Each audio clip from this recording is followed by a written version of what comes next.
Hello friends, मैं ज्योति स्वागत करती हूँ एक बार फिर से अपनी चैनल ज्योति की आवाज़ में।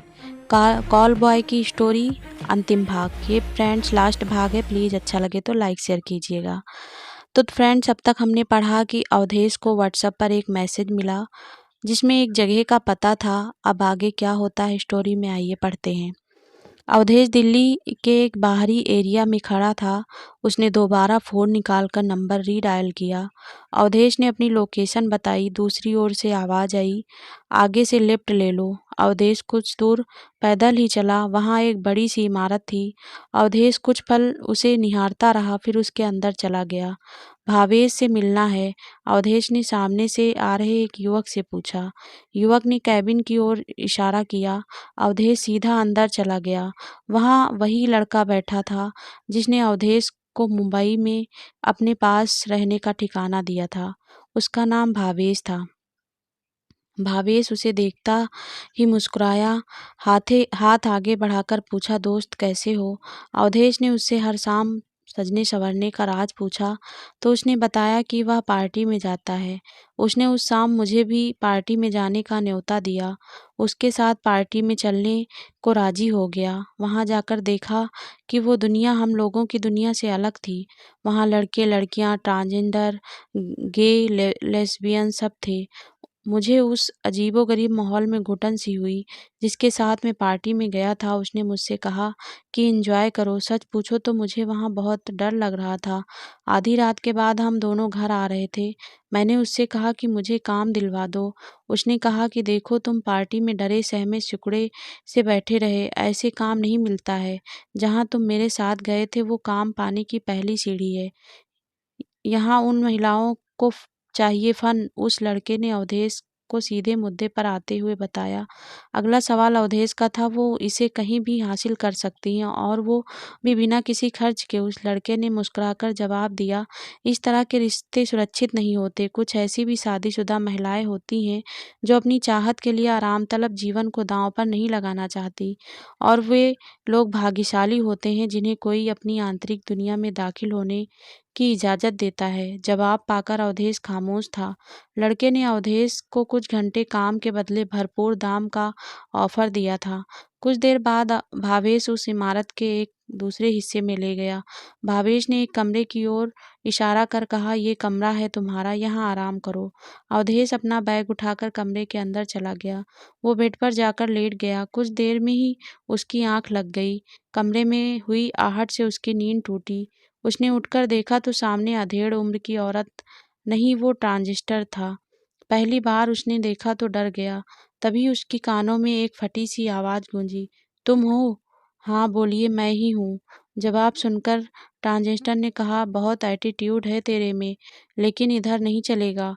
वो अचानक नरम होकर बोली, ऐसे नए को कोई मुंह नहीं लगाता। खतरा है ना इस काम में? अगर मन पक्का कर आया है तो आ मेरे साथ। कुछ पल अवधेश ऐसे ही खड़ा रहा। उसके कदम आगे नहीं बढ़े। कुछ देर जाकर ठिठका। मुड़ मुड़कर अवधेश की ओर देखा। अवधेश कुछ पल तक सोचता रहा, फिर उसके पीछे पीछे चल पड़ा। अचानक अवधेश ने पूछा, मुझे कब तक रुकना होगा? कल ऑफिस है मेरा। ट्रांसजेंडर इस सवाल पर अचानक भड़क गया। पीछे चल रहे अवधेश के बिल्कुल सामने आकर कहा, जाकर ऑफिस ही कर ले, यहाँ क्या कर रहा है फिर? ये जवाब पाकर अवधेश चुप हो गया। फिर से पीछे चलने लगा। कुछ देर में अवधेश एक दूसरे कमरे के सामने खड़ा था। अंदर जाते ही उसने कहा, मेरी तेरी तस्वीर भेजनी होगी।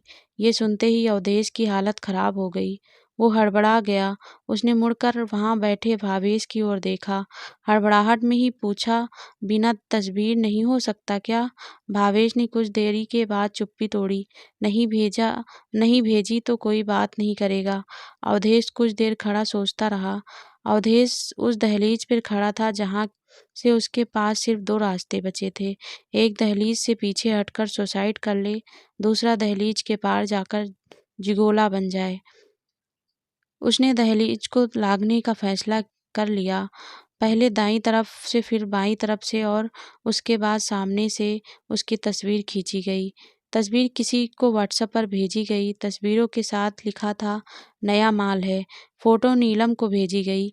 फ़िल्म इंडस्ट्री में अच्छा मुकाम रखने वाली नीलम की अपनी ही अलग दुनिया थी। नीलम ऐसी ही ज़िंदगी जीती थी। अवधेश की वो पहली क्लाइंट थी, जिसके पास वो घंटे भर पहले ही पहुंचा था। किसी आहट सुनकर अतीत से बाहर आया। नीलम एकटक उसे ही देख रही थी। दोनों डाइनिंग रूम से बेडरूम गए। अब तक उसने अवधेश से प्यार से बात की थी। काम जैसे ही खत्म हुआ, उसने अवधेश के हाथ में रुपये पकड़ाए। अवधेश उनकी ओर देख ही रहा था। कुछ रुपये उसके मुंह पर मारे। रुपये बेड पर बिखर गए। अवधेश ने उसकी ओर देखा, बेबसी से कहा, ये सब पैसों की मजबूरी की वजह से कर रहा हूँ। नीलम मुस्कुराई और अवधेश का गिरेबान पकड़कर अपनी ओर खींचा और शरारत से कहा, तेरी मजबूरी को तेरा शौक बना दूंगी। अवधेश ने पैसे समेटे और जल्दी से बाहर निकल गया। बाहर गुजर रही टैक्सी को हाथ दिया। टैक्सी में सवार हो गया। टैक्सी दिल्ली की सड़कों पर दौड़ने लगी। जैसे तैसे टैक्सी आगे दौड़ रही थी, वैसे ही अवधेश अपने अतीत में पीछे की ओर दौड़ा जा रहा था। दृश्य उसकी आंखों के सामने तैर रहे थे। टैक्सी अचानक झटके से रुकी तो लो साहब, आ गई गोपालपुरम सोसाइटी। अवधेश को अचानक झटका सा लगा। उसने तुरंत ही अपना सामान संभाला। टैक्सी वाले को रुपये देकर तेजी से एक गली की ओर बढ़ गया। अवधेश अभी अतीत से बाहर नहीं निकल पाया था। कुछ दिन बाद फिर से नीलम ने उसे बुलाया। अवधेश उसके घर गया। फिर उसने उसके साथ वो सब किया जिसके लिए उसने बुलाया था। नीलम के फिल्म इंडस्ट्री में अच्छे संबंध थे, ये बात अवधेश भी जान चुका था। अवधेश ने पैसे के बदले काम मांगा। नीलम ने कॉन्टैक्ट नंबर उसे दिया। अवधेश उस महिला को फ़ोन लगाकर उसके पास गया। वहाँ जाकर पता लगा कि उसे उसके बारे में पहले से पता था। वह कहने लगी कि सुना है तुम अपने काम के प्रति बहुत समर्पित हो। चाय पानी करने के बाद उसने अवधेश को बेडरूम में चलने का इशारा किया। उस महिला और अवधेश के बीच संबंध बने। उस महिला को अवधेश इस काम के लिए बहुत पसंद था। वह कहती थी कि तुम 24 घंटे यहीं रहो और मेरे साथ यह सब करते रहो। अवधेश को काम मिलने से मतलब था। उस महिला के बुलावे पर बहुत दफ़ा उसके घर गया। अवधेश इनकी पार्टियों में भी जाने लगा। उनके व्हाट्सएप ग्रुप बन गए थे। जब भी कोई नया लड़का आता है तो ये उसे नए शिकार के तौर पर लेते हैं। सब उससे संबंध बनाते हैं। उसके बाद कहीं कोई काम दे देता है तो ठीक है, नहीं तो कोई बात ही नहीं। इस काम को करने के बाद अवधेश का खर्चा पानी मिल जाता था। एक बार पति पत्नी ने अवधेश को साथ में बुलाया। पति सोफे पर बैठा शराब पीते हुए देखता रहा। अवधेश उसी के सामने पलंग पर उसकी पत्नी के साथ था। ये काम दोनों की रजामंदी से हो रहा था। शायद दोनों की ये कोई डिजायर रही हो। अवधेश इस सब से निकलना चाहता था। मन मार कर अवधेश ने नीलम को कॉल किया कि वो उसके घर आना चाहता है। उसकी तो बाहें खिल गई। अवधेश उसके पास गया तो वो वहीं बैठी थी। उसके बाद अवधेश उससे साफ-साफ दो टूक शब्दों में बात कर कहा कि अब मुझे हर हाल में काम चाहिए। आप जो कहोगी मैं करूँगी, जहाँ बुलाओगी आ जाऊँगा। उसने अवधेश इस बात के बदले उसे एक ऐसी महिला से संबंध बनाने के लिए भेजा, जिसे न्यूड देखकर वो डर गया। उसे फीमेल कहते हैं। फीमेल यानी ऊपर से औरत और नीचे से मर्द का शरीर। अवधेश अभी तक फीमेल के बारे में सुना था, लेकिन देखा पहली दफ़ा था। ऐसे ही नीलम ने कई महिला के पास और भेजा और अवधेश भी आंखें बंद करके इस दलदल में बना रहा। आखिरकार नीलम को शायद अवधेश पर तरस आया। उसने अवधेश से पूछा कि साउथ में काम करोगे? अवधेश ने हाँ कर दी। उसे लगा कि अच्छा है कि वो इस दलदल से निकल जाएगा। अवधेश साउथ चला गया। वहाँ एक ड्रेस डिजाइनर उसका माप ले रही थी। माप लेते हुए उसने अवधेश के कान में धीरे से बोला, सुना है आपकी हर जगह परफॉर्मेंस बढ़िया रहती है। यह सुनकर अवधेश भौचक्का रह गया। उसे लगा कि कुएं में ही भांग मिली हुई है। यह ड्रेस डिजाइनर लाइन प्रोड्यूसर भी थी। उसने अवधेश को एक एड्रेस दिया और रात में वहां आने के लिए बोला। वो वहां गया और वहां भी वही हुआ जो अवधेश के साथ अब तक होता आ रहा था। साउथ की उस फिल्म के सेट पर एक बुजुर्ग आदमी भी था। एक दिन उसने अवधेश को अपने घर बुलाया। उसने कहा कि यहाँ बहुत सारे तुम्हारे जैसे लड़के आते हैं। उसने अवधेश को खाना खिलाया और कहने लगे कि चले जाओ यहाँ से, हो सके तो इन लोगों की दुनिया से दूर चले जाओ। उनकी बातें सुनकर अवधेश छोटे बच्चे की तरह फपक फपक कर रोने लगा। अवधेश ने कहा, मेरा यह सब करने को मन नहीं करता, लेकिन कोई रास्ता नहीं मिल रहा। बुजुर्ग ने कहा, कितने दिन काम नहीं मिलेगा? महीना, 2 महीना, 6 महीना, लेकिन तुम इन लोगों की दुनिया से निकल जाओ।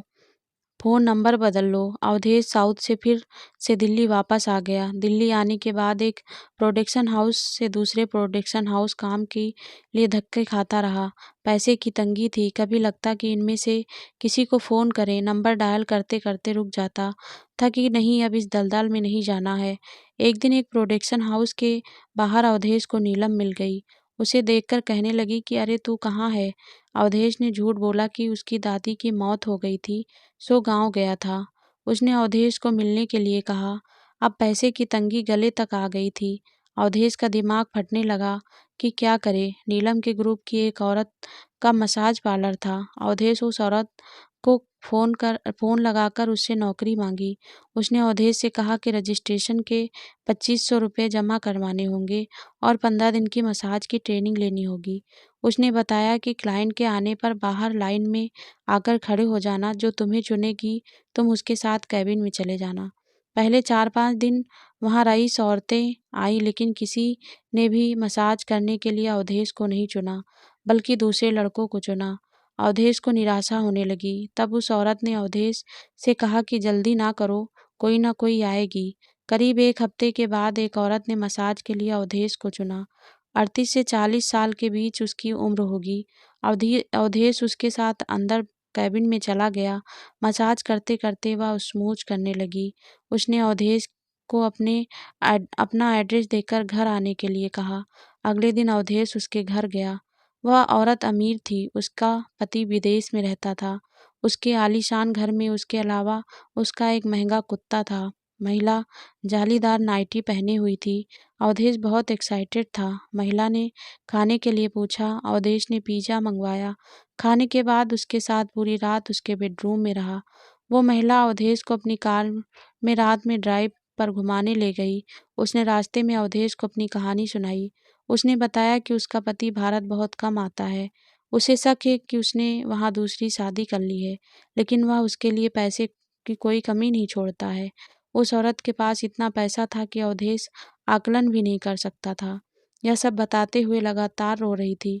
दोनों वापस घर पहुँचे। उसने अपने लिए एक पैक बनाया और दोनों ने फिर से एक दूसरे के साथ बेडरूम में अच्छा वक्त बिताया। सुबह उसने जाते हुए खुश होकर अवधेश को 15,000 रुपये दिए। अवधेश और उस औरत के बीच कई महीने तक यह सिलसिला चलता रहा। अवधेश उसके पास जाता, दोनों अच्छा वक्त बिताते और वो अवधेश को पैसे देती। एक दिन उसने अपने घर में एक पार्टी रखी, अवधेश को भी बुलाया। वो उसके घर गया। वहाँ करीब 40 साल से लेकर अधेड़ उम्र तक की औरतें थीं। एक तरह से यह अमीर औरतों की किट्टी पार्टी टाइप थी। उस महफिल में अवधेश कुछ असहज महसूस कर रहा था। पार्टी के बाद उस औरत ने अवधेश को अपने घर रुकने के लिए कहा, लेकिन उसने मना कर दिया। जाते हुए उस महिला ने अवधेश को इतना ही कहा कि इन औरतों में से कोई पसंद आए तो बताना। वहाँ से जाने के बाद अवधेश अपने काम में बिजी हो गया। उस महिला से उसकी बात नहीं हुई। एक दिन अवधेश उसे फ़ोन किया और मिलने के लिए कहा। अवधेश ने उसे बताया कि उसे उस दिन किसी किट्टी पार्टी में आई फलां औरत से मिलना है। उसने कहा कि ठीक है, तुम जहाँ कहोगे मैं तुम्हें भेज दूँगी, लेकिन शर्त है कि तुम दुनिया में कहीं रहो, लेकिन जब भी मैं तुम्हें बुलाऊँगी तुम्हें मेरे पास आना होगा। बदले में मैं तुम्हें पैसे की कमी नहीं होने दूँगी। अवधेश को तो पैसे चाहिए थे। अवधेश ने भी वादा किया। उसने अवधेश को उस औरत का फ़ोन नंबर दे दिया। अवधेश ने उस औरत को फ़ोन किया। उसने उसे एक जगह बुलाया। तय समय के मुताबिक वो वहाँ पहुँचा।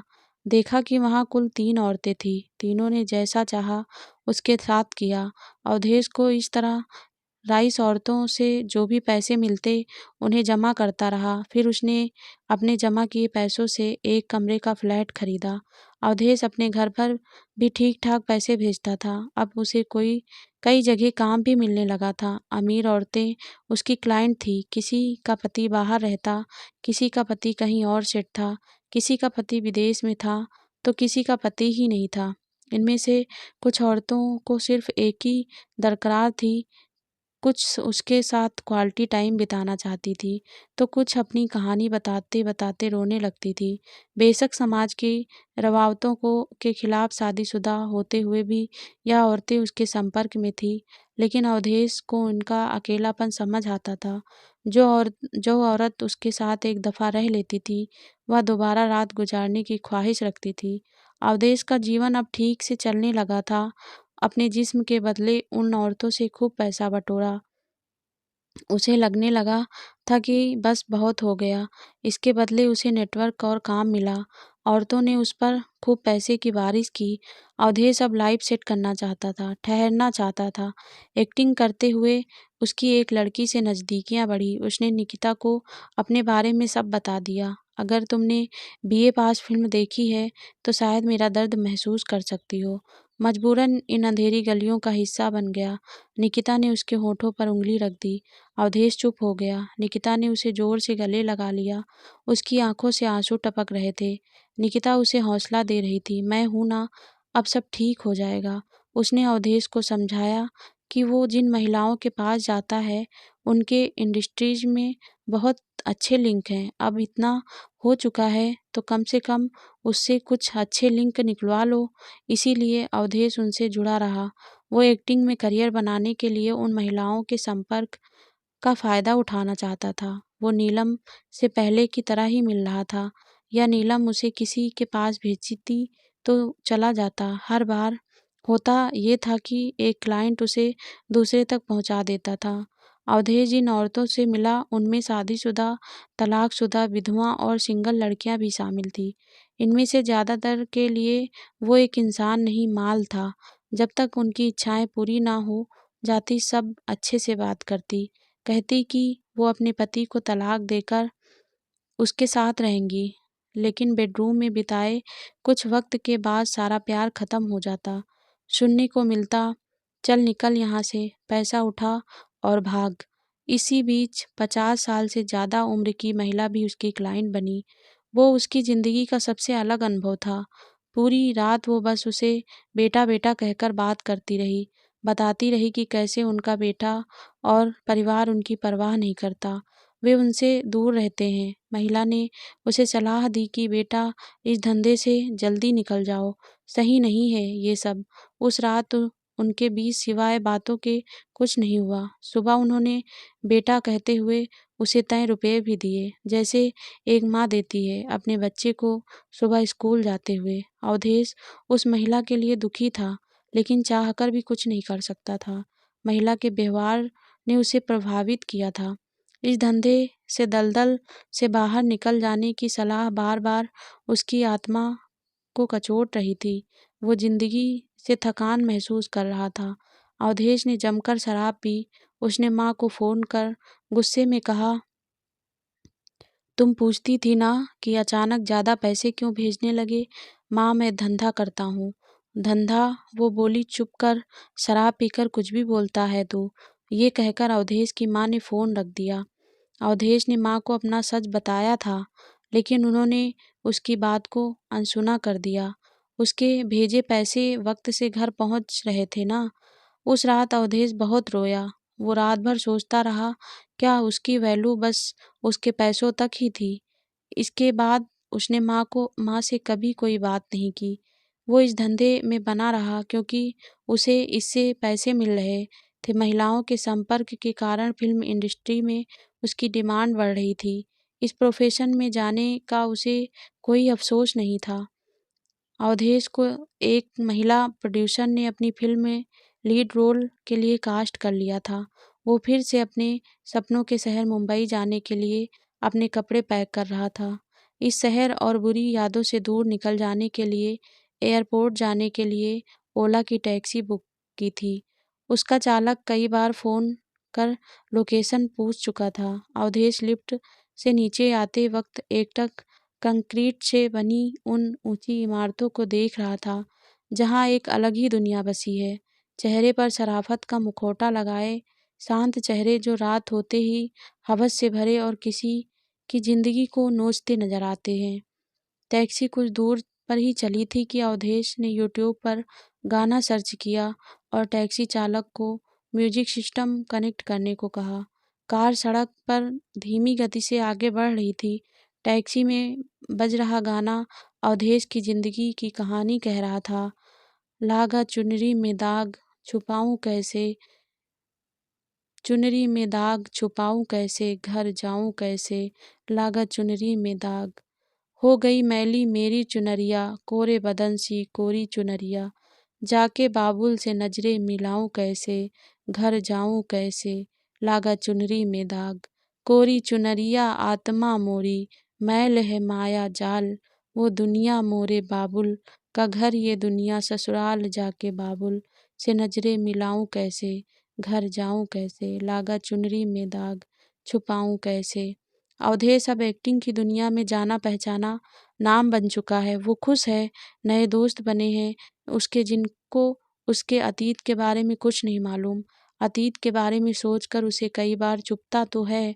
ये एक ऐसा चैप्टर है जो उसके मरने के बाद भी कभी नहीं बदलेगा। तो दोस्तों, ये कहानी यहीं समाप्त होती है। उम्मीद करती हूँ कि आपको ये कहानी अच्छी लगी होगी। तो फ्रेंड्स, इस धंधे में कभी भी पैसों के लालच में ना उतरें, क्योंकि ये ऐसा दलदल है जिससे निकल पाना बहुत ही मुश्किल होता है। तो फ्रेंड्स, वीडियो अच्छी लगी हो तो प्लीज़ लाइक शेयर करना और अपने दोस्तों के साथ शेयर करना और हमारे चैनल को सब्सक्राइब करना। धन्यवाद दोस्तों।